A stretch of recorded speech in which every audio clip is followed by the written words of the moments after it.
Ever feel like your day is running you instead of the other way around? The deadlines pile up, the commute stalls, and we often feel as if we are at the mercy of our own stress. We accept this constant pressure as unavoidable, but biology suggests a different perspective. 2,000 years ago, the Stoics developed a framework for navigating this chaos. They proposed that while you cannot control external events, you have absolute authority over two things: your own actions and your reactions. Moving from ancient philosophy to modern neurochemistry, we can see exactly how this perspective applies to the way we experience sudden stress. Research by Dr. Jill Bolte Taylor shows that when an emotion is triggered, your body undergoes a physiological chemical flush.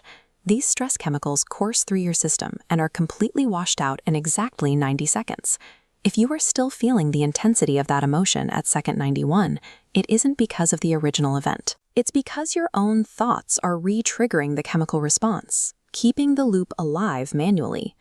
Recognizing the difference between that involuntary chemical wave and the voluntary thought loop gives you the space to decide how you want to respond.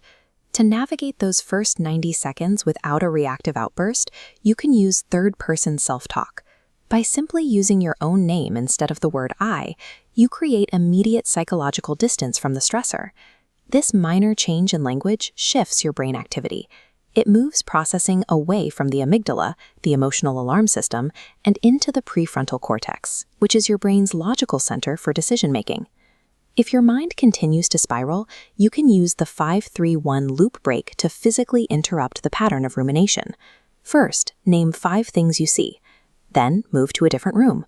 Finally, engage in 3 minutes of an absorbing mental task, like counting backward by sevens. These interventions don't just distract you. They strategically withhold the attention the chemical loop needs to stay active, allowing your biology to reset. Once the immediate wave passes, you can address the source of the stress through cognitive reframing. This is based on the idea that disappointment isn't caused by what happened, but by the gap between your expectations and reality. Reframing isn't about looking for a silver lining. It is about using accurate, objective thinking to turn a setback into a set of data points you can actually act on.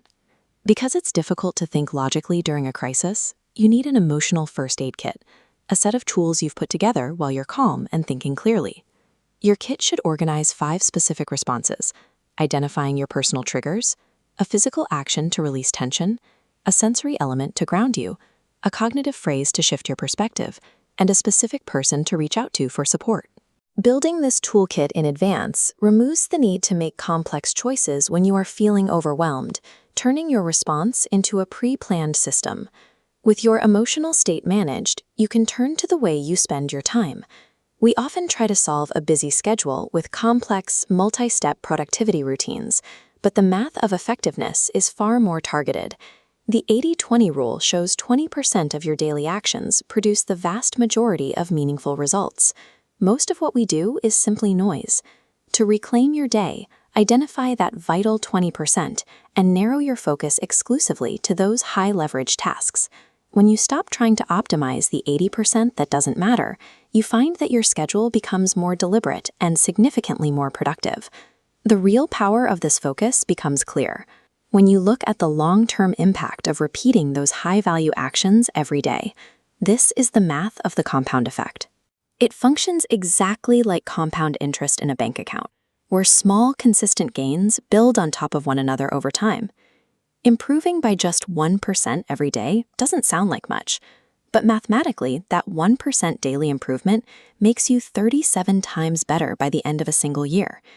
This means that small choices, like reading 10 pages or doing a single push-up, are the specific inputs that determine your long-term results. When you view progress as a calculation rather than an act of willpower, success becomes a matter of maintaining the system rather than waiting for motivation.